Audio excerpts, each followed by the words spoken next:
सभी को नमस्ते, वंदे मातरम। आंगनवाड़ी परिवार कर्मचारी संगठन की मैं एक सदस्य बबीता माहेश्वरी। जैसा कि आपने रतन भाई साहब जी को सुना, वो हमारे संरक्षक के रूप में हमारे संगठन से जुड़े हुए हैं और कई जगह हम सुनते हैं कि ये हमें उकसाते हैं। तो ये गलत बात है कि उकसाना किस बात का। मुझे पता है मेरा स्वाभिमान क्या है, मुझे पता है कि मेरा एटीट्यूड कितना है। तो एटीट्यूड को मैं साइड में रखूंगी और अपने स्वाभिमान के लिए जीऊंगी, क्योंकि बिना किसी कारण के, बिना किसी समझाइश के, बिना किसी सिस्टम के यदि मुझे हटाया गया है या मुझे मेरी 6 बहनों को हटाया गया है और एक कॉल के मुताबिक किसी दूसरे डिस्ट्रिक्ट की बहन कॉल करती है और उस कॉल को वहां तक भी सीमित नहीं रखा गया कि हम वो जांच सुपरवाइजर पे छोड़ें या हम वो जांच सीडीपीओ पे छोड़ें या हम वो जांच हमारे जो ऑफिसर हैं डीडी साहब एक बार वो चेक करें।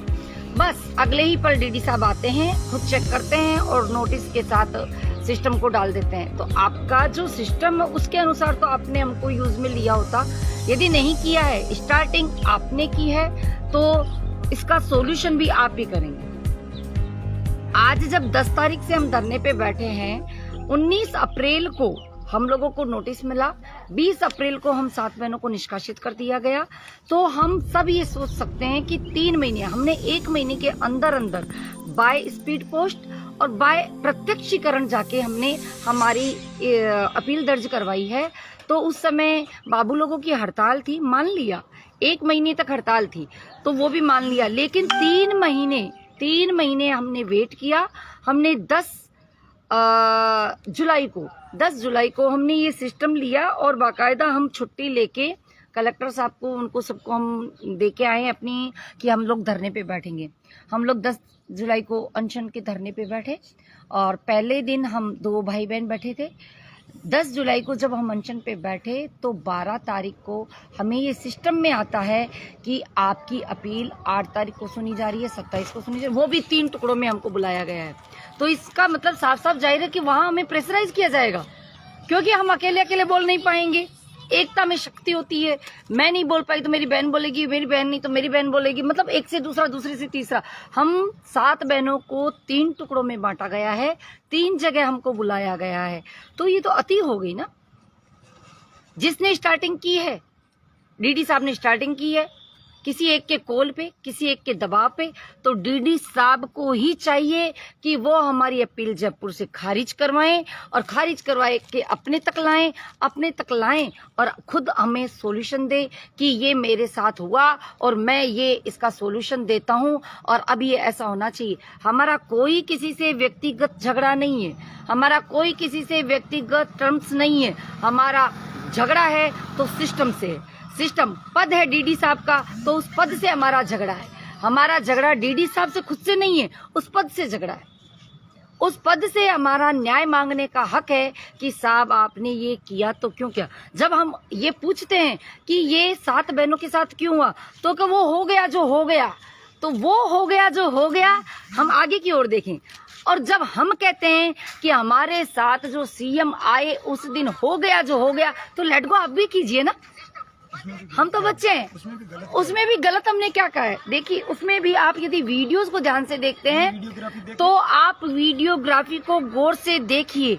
मेरे शब्दों में कहीं भी अपशब्द नहीं यूज लिया हुआ है। मेरे शब्दों में यूज लिए हुए हैं तो ये शब्द यूज में लिए हुए हैं कि सीएम साहब आप माई बाप हैं, आप सब कुछ कर सकते हैं, आप देना चाहते हैं तो इन बहनों को हक दीजिए। मैंने वो उंगली करके दिखाया है कि इन बहनों को हक दीजिए जो उनका हक है।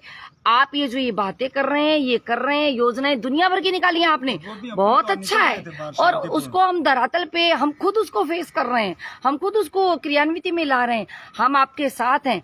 लेकिन उसको भी गलत तरीके से बताया गया, जबकि हमारा कोई टारगेट गवर्नमेंट को लेके नहीं है।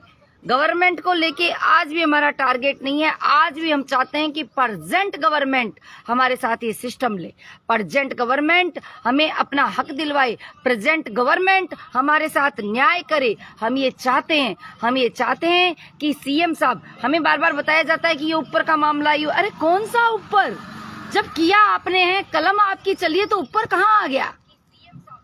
हमने तो ऊपर वालों को कभी देखा ही नहीं था। जयपुर हमारे लगता क्या है, हमारे तो यहाँ का डीडी ऑफिस लगता है, जो हमारा हेडक्वार्टर है, जो हमारा हेड ऑफिस है। हमारा न्याय वहां तक आना चाहिए। हम वापस अपील करते हैं कि जयपुर से खारिज करवा के सिस्टम को यहाँ लाना चाहिए। ये हमारा 11 दिन का जो अनशन है, मेन तौर पे तो इसी के लिए आज हमें कहा जाता है हम उन 11 बहनों की अपील, अरे 11 बहनों की अपील तो सीडीपीओ तक की है, सीडीपीओ सर से डीडी तक की है, तो डीडी सर तो उसको सुनेंगे ही सुनेंगे। उन 11 बहनों को तो न्याय मिलेगा ही मिलेगा। पक्ष और विपक्ष के जनप्रतिनिधि आज तक नहीं धरना। और आज जो पक्ष का जनप्रतिनिधि है, आज जो प्रेजेंट गवर्नमेंट है, आज तक हमसे मुखातिब नहीं है। क्यों?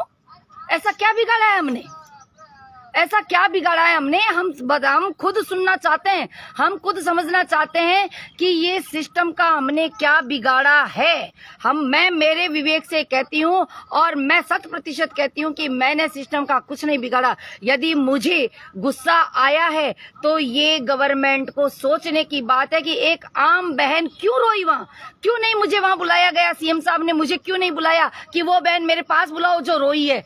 तो होती बात, तो होता सिस्टम, तो होती जानकारी। बाकी तो मैं भी ये कहती हूँ कि दुनिया जो भी है अपना पापड़ सेक रही है, जो भी गवर्नमेंट है, जो भी पत्रकार है, जो भी जनप्रतिनिधि है, सब लोग अपना अपना पापड़ सेक रहे हैं। आज आते वो प्रतिनिधि, मेरा एमएलए मेरे पास आता है यहाँ पे, आज धरने पे आते मेरे एमएलए साहब, मेरे चोटन विधानसभा क्षेत्र के एमएलए साहब आते और कहते कि बहन बता तेरी क्या समस्या है। हम ज्ञापन देने गए तब भी हमारे साथ अपशब्दों का यूज किया गया। ये तरीका नहीं है। वोट हमारे से आते हैं साहब। आज जो आपको कुर्सियां मिली हैं वो हम बहनों की बदौलत मिली हैं, हमारी जनता की बदौलत मिली है। आप इस कुर्सी का गुरूर मत कीजिए। ये कुर्सी कभी भी आपके पागे खिसका सकती है।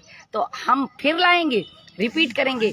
आप हमें सुनते, आप हमें समझते, 1 दिन में फैसला देते, 2 दिन में फैसला देते, तुरंत देते। हमने आपको ज्ञापन दिया है, लेकिन आपने उसमें भी गुरूर काम में लिया, आपने उसमें भी एटीट्यूड काम में लिया। उन एटीट्यूड के शब्दों को यदि मैं बयां करती हूँ तो मुझे खुद को शर्म आती है कि ऐसे जनप्रतिनिधि जिनको हमने इतनी ऊंची ऊंची सीटों पे बिठाया है और हमारा न्यायाधिकार हमने उनको दिया है कि वो हमारा भला करेंगे और वो हम बहनों के लिए ऐसा सोचते हैं, मुझे खिन्न आती है।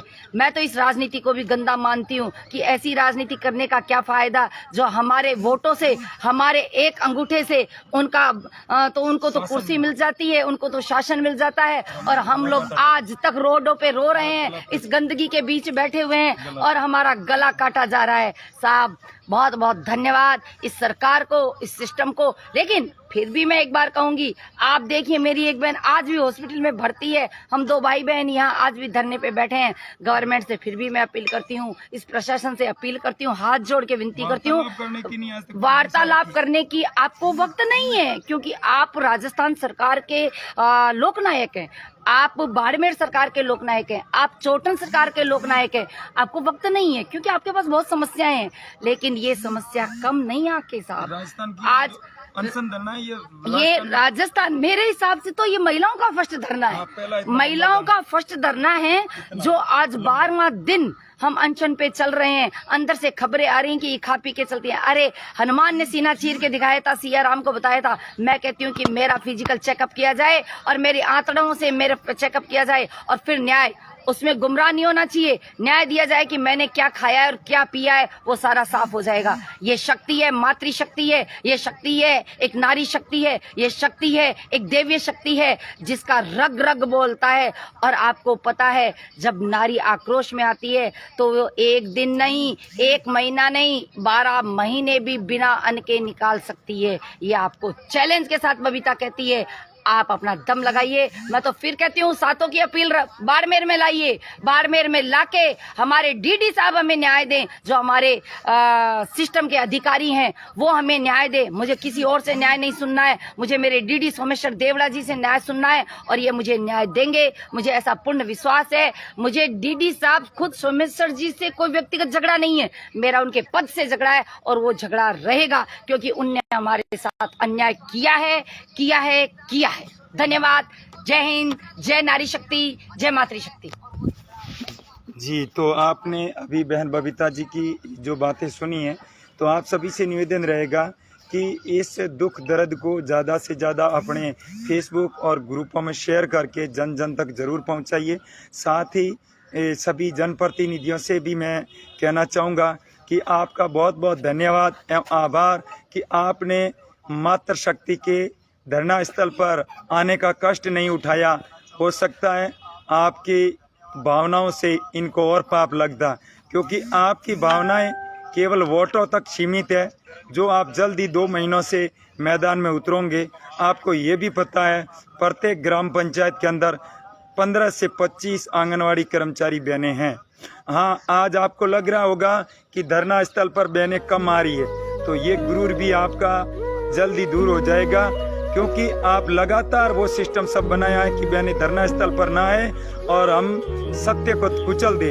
ये आपकी बड़ी भूल है और इस भूल को आप जितना जल्दी हो सके उतना सुधारें, क्योंकि जो जिस तरीके से बहनें आज सामना कर रही है या नई वार्तालाप होती है, हमारी भी होती है, ग्रुपों से होती है, व्यक्तिगत होती है, उसमें साफ आ रहा है कि अभी आचार संहिता लग जाए इतने तक हम उनका थोड़ा दब के इंतजार कर रहे हैं, क्योंकि बार बार हर बहन को आना जाना अपीलें करने, इसलिए उनके अंदर भय पैदा किया है। ये भय पैदा करने के लिए आपका बहुत बहुत धन्यवाद। आपको बहुत जल्दी अच्छा परिणाम मिलेगा आने वाली सरकार के साथ। इन्हीं शब्दों के साथ